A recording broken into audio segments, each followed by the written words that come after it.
What's going on, everyone? Chasing Sports here. Welcome back to another video. Today we're going to be discussing what's next for Sergei Pavlovich. As we know, he did defeat Curtis Blaydes in the first round via TKO KO after he knocked him and just wailed on his head. And I think a lot of people thought the fight would either go how Sergei gets brought to the ground and then through 3 rounds gets dogfight and Curtis Blaydes gets a finish maybe on the ground or after tiring him out or decision, or Sergei knocks him out in round 1. And it was the way most people really didn't see this kind of happening. They thought a lot of people had Curtis Blaydes was the favorite. Right? Curtis Blaydes, they thought he was going to win because of his style. But Sergei proved to be too much. Sergei's hands showed too much power, and I think we've seen that with Curtis Blaydes. I think that's kind of his kryptonite. Guys like Derek Lewis, who put an end to him. Francis Ngannou twice. You know what I mean, guys? Like, he does struggle with power punches most of the time, and it sucks to see someone like Curtis Blaydes climb all the way up just to get knocked all the way back down. He's probably 2 more wins away from getting back in the title conversation, unlike his opponent, who killed him in the first round, Sergei Pavlovich. Sergei Pavlovich is 6 finishes in the first round, his last 6 fights, which is just insane. You get guys like Tai Tuivasa, 55 seconds, like Derek Lewis, right? He's killing guys. He is freaking killing people. And now Curtis Blaydes on his resume. His resume is very good, and people, obviously say that Tai Tuivasa fought him off of, 4 months' notice, and how he might have been like still tired from his last fight. Derek Lewis isn't the same person. We still understand, guys, these guys are professional fighters, and they were still ranked in their division. So I think that's something that we're forgetting.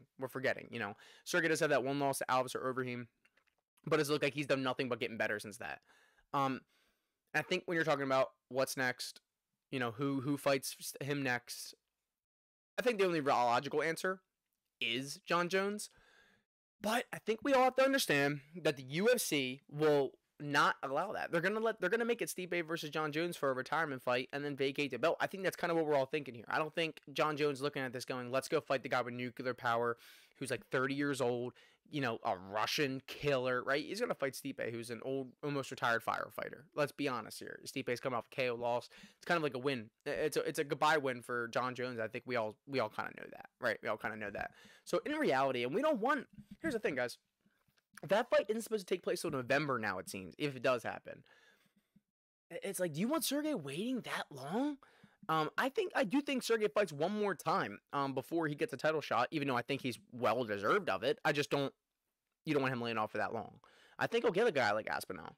I think he'll get a guy like Aspinall, or someone along those lines. But here's the thing, guys. You don't want Sergei to keep fighting these contenders, and then eventually, when there's a title shot for like a vacate belt, it's like a rematch against one of them. No, he deserves a title shot with Jon Jones or Stipe. Unfortunately, I don't see that happening. So I think he either gets a title shot or he fights one more time, being Tom Aspinall or somebody else. The winner, Rosenstruck Almeida, who I think Curtis Blaydes should fight. Although it's hard to say because we all know what's going to happen with the heavyweight division. They all want a GOAT versus GOAT kind of fight instead of a Sergei Pavlovich, who maybe isn't a household name yet.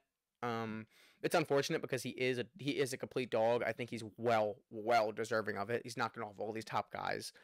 He's done that since he's gotten the UFC, except for his 1 loss in his debut.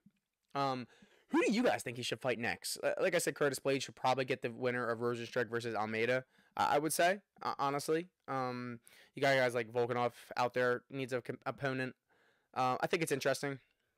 I think it's interesting what way they're going to go with this. I would like to see like an Aspinall versus Blaydes as well. That could be nice in like in the London main card, or you put Sergei somewhere in there.